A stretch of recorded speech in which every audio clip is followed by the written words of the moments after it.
Welcome to the FAFSA Leadership Lounge, where we dive into the policies shaping the work of Florida's school leaders. I am Michelle White, Executive Director of the Florida Association of School Administrators. And I'm Jessica Janasiewicz, lobbyist for FAFSA and several school districts across Florida.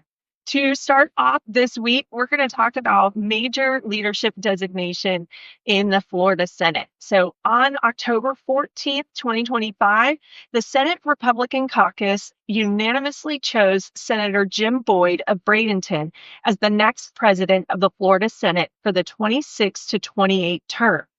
During his speech, Senator Boyd said, quote, "This moment is not about me. It's about the institution we serve, the legacy we inherit, and the future we are called to build together." Senator Boyd, who's a longtime legislator and former insurance executive, emphasized fiscal responsibility, parental rights, and public safety as central priorities for him.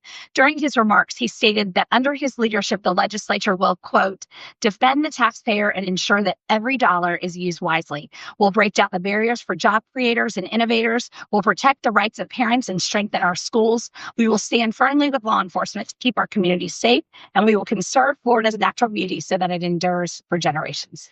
The appointment drew praise from Senate leaders. Current Senate President Ben Albritton called Boyd, quote, "a dedicated family man and business owner.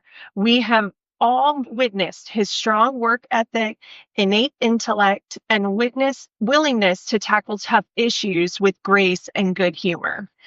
Senator Danny Burgess, who is currently the chair of our Education Pre-K-12 Appropriations Subcommittee, put forth the nomination, and he described Senator Boyd's leadership as, "You hear the priorities of your constituents, you have a servant's heart and a leader's spine. You'll take on the big issues guided by your conservative principles, not by convenience or popularity." So, as the incoming Senate president, Boyd faces some key challenges, including maintaining Republican unity, managing Florida's budget amid growth pressures, and addressing infrastructure and education needs across the state. But he is widely viewed as prepared to steer the chamber with a focus on fiscal responsibility, innovation, and public service. Senator Boyd will officially succeed President Ben Albritton in 2026, and all eyes will be on the Florida Senate to see how his leadership shapes the state's legislative priorities over the next 2 years. Absolutely. And we'll, of course, watch those elections and everything. These weigh into all of these positions that are decided well ahead of time. So Absolutely. more to come. That's exactly right. But also, just last week was week 2 of interim committee meetings, and it really set the stage for more policies that will be considered during the 2026 session. So let's talk a little bit about what the education committees did this week. Absolutely. So during the second committee week, the House Student Academic Success Subcommittee, it's a mouthful, chaired by Representative Travolsi, heard an update from the Florida Department of Education on the implementation of House Bill 875, which of course was passed during the 2025 legislative session. It focuses on educator preparation as well as an overview of teacher certification requirements. Absolutely. And that presentation was led by Senior Chancellor Dr. Paul Burns, alongside Dr. Amy Evangelisto, who is the Director of Educator Certification, and Dr. Megan Collins, who is the Bureau Chief of Educator Recruitment, Development, and Retention. They highlighted how HB 875 is aligning teacher preparation programs with evidence-based practices, improving accountability for colleges of education, and making alternative pathways into teaching more streamlined. The DOE also walked lawmakers through Florida's certification process, covering initial licensure renewal and district-based or alternative routes. Committee members asked about teacher shortages and out-of-state reciprocity. The DOE officials emphasized simplifying the process while maintaining the high standards that we expect. And so overall, that discussion showed Florida's commitment to preparing, recruiting, and retaining high-quality teachers to support student success across the state. And as we've seen in the last couple of weeks, sometimes our committees hear things like that Students Academic Success Committee, where they talk about bills that were passed in the last year. And then Other times we hear some topics that may be bills that are on the horizon. And that's what happened in the Senate's Pre-K 12 Education Committee, who was chaired by Senator Simon. They held a meeting focused entirely on AI in K 12 education. That's right. The committee heard directly from Dr. Maya Israel, a professor at the University of Florida's College of Education, who explained how AI can personalize learning, support our teachers, and help track student progress. But Dr. Israel also cautioned lawmakers about the key risks, from data privacy and algorithmic bias to making sure that teachers are properly trained before AI tools are rolled out statewide. Absolutely. So after her presentation, a panel of district leaders shared what's already happening in local schools. Lamar Landers from Hillsborough County talked about adaptive learning tools. Dr. Sylvia Diaz from Miami-Dade discussed AI tutoring pilots. And Dr. Michael Feeney from Pinellas stressed the importance of teacher training and equity. Lawmakers then asked how the state could help, whether it would be additional funding, infrastructure, or clear standards for how to use AI responsibly. So the big takeaway from this meeting really is around that AI has the incredible potential to transform classrooms, but needs careful planning and strong oversight to make sure it benefits all students. Probably the most important conversation this week took place in the Florida House Pre-K 12 Appropriations Subcommittee, where they again looked at the scholarship program and the funding. So this week, they looked at a deep dive on how the state tracks and verifies scholarship payments and how Florida assigns student identification numbers to make that system more accurate. So let's break down what happened there. So on Wednesday, October 15th, lawmakers in this subcommittee met for this panel discussion on cross-checking fiscal year 25-26 scholarship payment files. The panel brought together key players who handle student funding every day, including representatives from the Department of Education, Step Up for Students, and the AAA Scholarship Foundation, with several school district leaders. The conversation focused on how the state verifies that scholarship dollars are being sent to the right students and only the right students. Panelists explained how cross-checking works, matching student names, dates of birth, enrollment records, and eligibility data between the Department of Education, private scholarship funding organizations, and district systems. One panelist noted that timing can be a challenge. So student transfers, withdrawals, or enrollment updates don't always hit every system at once, which can cause temporary mismatches or payment holds. And we know that's been some of the complaints that we've heard around the state, be it from parents who are anticipating a payment going through for their child or the scholarship, or also on the school district side where there seems to be a discrepancy and maybe the district isn't receiving the monies that they're supposed to receive. And we've also had previous discussions about ID numbers for students. And right now, school districts are creating those FLIDs for the students, but we're not tracking homeschool students in the same way. And our scholarship students are getting different ID numbers through those organizations where their scholarship is coming from. So it's still a little messy right now. Absolutely. And as I think we mentioned last week, there was we ran out of money essentially at the end of the last period of our fiscal year budget to the tune of $47 million. And that is what lawmakers are really trying to look at to say, we've got to fix this system. We can't have it to where we're running out of money and then certain folks are just not being funded. So they did have district folks there. They also have representatives from Step Up for Students and the AAA Scholarship Foundation, which are the two largest scholarship organizations in the state. And they talked about how they communicate with families when issues arise, letting parents know when a payment is paused, what documentation is needed to fix it. The message from the panel was clear. Accuracy matters, but so does speed. Both the DOE and scholarship providers are working to streamline the process so families aren't left waiting for funds because of data delays. Absolutely. So after that panel, the Florida Department of Education delivered a presentation on how these student identification numbers, known as the Florida Education Identifiers, or FLTIDs, like I mentioned before, are assigned and managed statewide.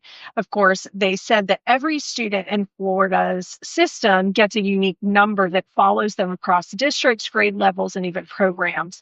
So that identifier helps ensure when a scholarship or enrollment data is shared between systems and it's hopefully connected to the right student every time without relying on personal information like social security numbers. As DOE staff put it, having consistent and accurate identifiers is the backbone of data integrity across Florida's education system. Committee members, who are led by the chairwoman, Representative Persons Maleka, discussed possible ways to strengthen these systems. So, from improving the timelines for reporting to tightening the data fields that are used for matching. While there were no formal votes or anything like that, this was just a discussion. This session was all about technical oversight and making sure that Florida's record keeping keeps up with the scale of the scholarship programs, which now serve hundreds of thousands of students statewide. The subcommittee will continue to review in the coming weeks how scholarship funds are administrated and verified as lawmakers prepare for the 2026 session, where I think it's pretty clear we're moving in the direction that there may be some legislation on this to work on these issues. Absolutely. And of course, we would highly encourage you to look back at these meetings. You can find them in the archive on thefloridachannel.org. It's a great resource for any of you, whether it's a live committee meeting or bills being debated on the floor or watching it that it's already happened. It's a great way to kind of catch up on those things. Hearing the comments from the legislators, both in this instance when talking about the scholarship funding or in the case of AI, really can kind of give you a sense of the direction that they're moving in.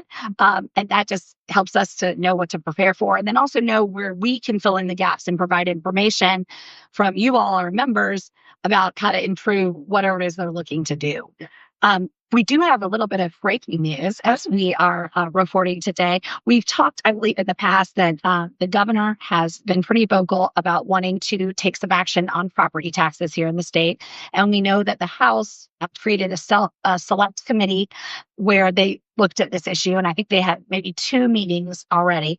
And today it was announced that the speaker has come out and said that in a joint memo, outlined the House's plan to move forward on some joint resolutions that will be placed on the 2026 ballot. Now, that, of course, assumes that they pass both the House and the Senate. So this is all the caveat. But here's the House's plan.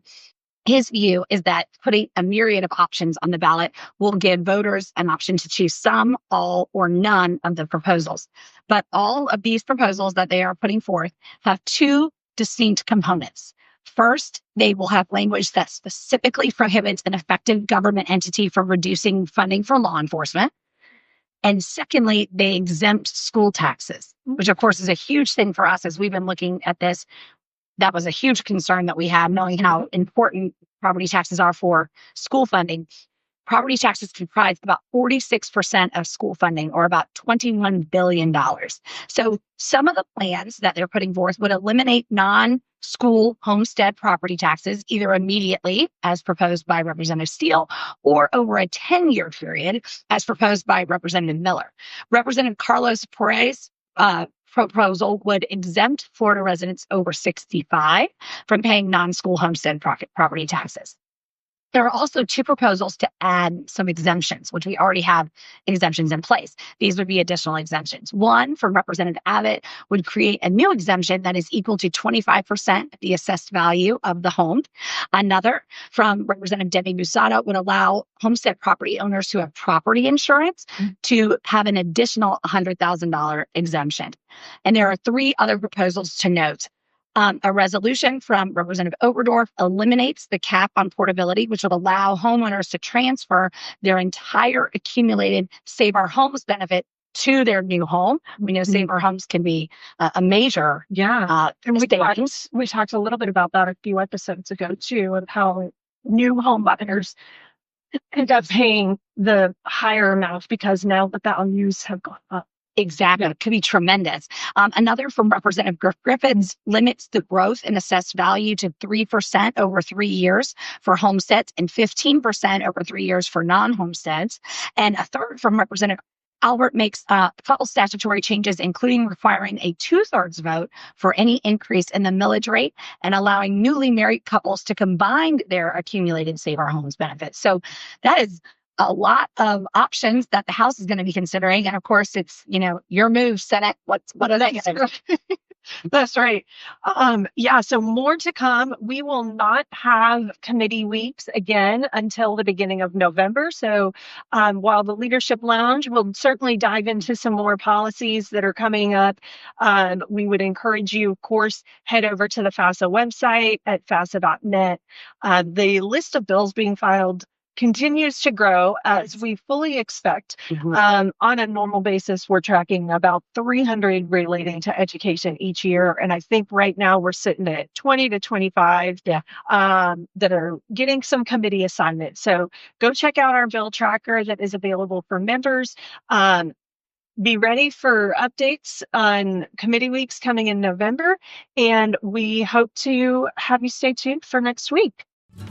Thank you for listening to the Leadership Lounge podcast presented by the Florida Association of School Administrators. Today's podcast was hosted by Michelle White and Jessica Janasiewicz. Podcast was produced by Jeff Willoughby. Original musical recordings by David Higgins. Make sure to subscribe to the podcast wherever you listen to your favorite podcasts. New episodes are released each Monday. For show topics, suggestions, questions, or comments, please email communications@fafsa.net. We hope you enjoyed the show.